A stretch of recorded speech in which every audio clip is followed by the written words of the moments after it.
Hello! So, we are officially 2 months in to 2022, and that means it is time for our March plan with me.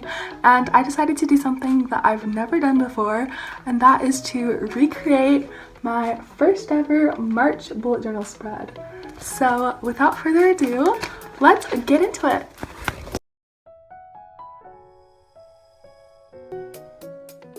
So this is what my original spread looked like, and I decided to keep the exact same colors and flowers, and I decided to just switch up the layout a little bit to be more accurate to what I usually do. So starting off with my cover page, I decided to do almost an exact replica of my original spread. And by the way, you will notice that my current journal is much smaller than the first journal that I used, and I actually prefer the smaller journal. It is easier to carry around, and honestly it has all the room I need. But anyway, I just started sketching out these little shapes, and the only changes that I made are the original March had a different font. I just decided to go for a really bold, just a cursive bold font, and it also had a second dark blue, and I just didn't use that just for the sake of simplifying it a little bit more. And also I couldn't really find the marker that easily, and so I just decided to not use it. Simple as that. Following what I did for the original theme, I decided to do outlines for all of the shapes. Last month, whenever I was drawing fruit or flowers, I just did it with a marker, but this month I decided to actually do an outline, and so you get this very monochromatic look at first, which some of you might like to just keep it there. I actually thought it looked quite neat, but I persisted and I did eventually add color. So I originally created this theme in March 2020, and it is now March 2022, so 2 years of progress, 2 years of bullet journaling, and I like to say that I think I've improved quite a bit. I don't know about y'all, but I'm proud of my progress, and so that's why I would recommend recreating one of your earlier themes, is just to kind of see how your style's changed, see how you do things differently, and just also maybe fix some things that bugged you about the original theme, because I know there were 1 or 2 things that I was like, this is such a relief to just kind of like fix the spacing or like change up this little coloring or something, just little details like that that just, you know, scratched the itch in my brain. As soon as the ink had finished drying, I quickly erased everything, and I just used a normal pencil eraser, and it kind of shook the camera a little bit, sorry about that. And now it is time to add color. So the first thing I did was I used a Tombow Fudenoski to fill in all of the spots that I wanted to be black, and that was just for simplicity's sake, just because if I tried to do it by pen, it would just kind of look kind of icky, and so we just used the Tombow Fudenoski for that. Once I'd finished with the black layer, it was officially time to add color, and I just kept with the same color palette that I used in the original spread. I just didn't really feel like coming up with new combinations, and I just figured it looked fine in the original, it'll look fine for this one too, and that's what I did. Unfortunately, the colors did smear a little bit, so heads up if you're using Tombows and a Pilot G2 pen, be really careful about it, because even if it's dry, it is still gonna smear if you go over it. So everything ended up being a little bit dull in color, but overall I think it still looks just fine.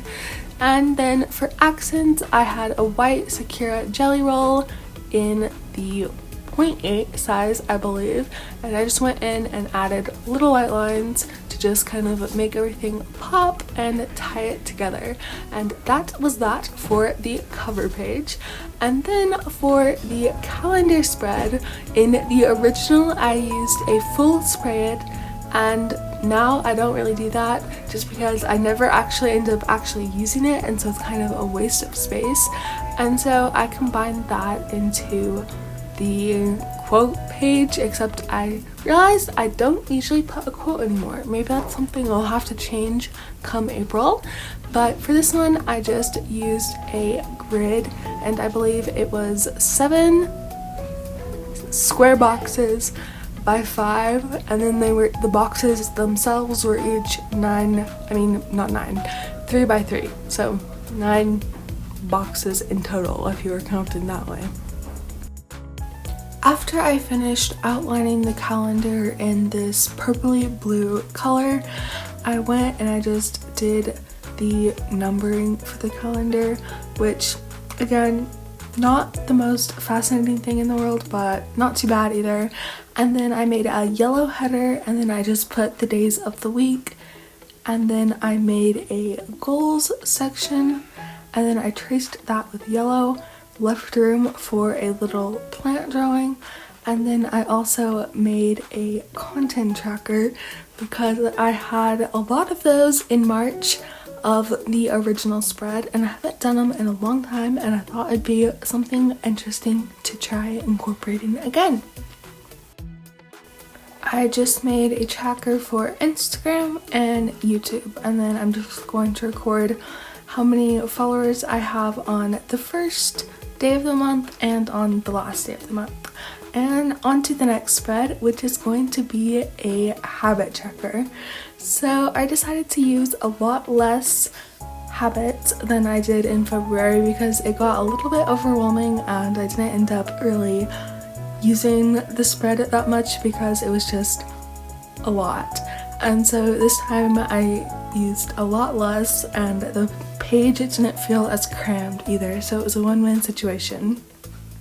I do think it's interesting that in my original spread I was only tracking about 6 habits, and now 2 years later I'm tracking about double of that. So that's just something that I thought was kind of interesting to note on how I've changed using my bullet journal. One thing that I have realized when it comes to keeping my trackers and making them something that I'm more likely to use is that if I want to incorporate color, I need to do it in something that's part of the setup, and then for the actual tracking, I'll just use a blank black pen. If I try to do anything with color, I just get sort of demotivated and I end up not really using it, and so it's just a lot easier to incorporate color from the very beginning. And ooh, there we go, shaky camera. Also, I don't think I've mentioned this yet, but I did get a new table, and so now you can see this plain wooden background instead of the white wicker desk that I had before. So cheers to that. And now I'm working on my exercise spread. I just kind of threw it out there, and I didn't really change too much from what I had in February because, to be honest, I have not really been doing as much exercising as I should, but we're just going to improve that in March.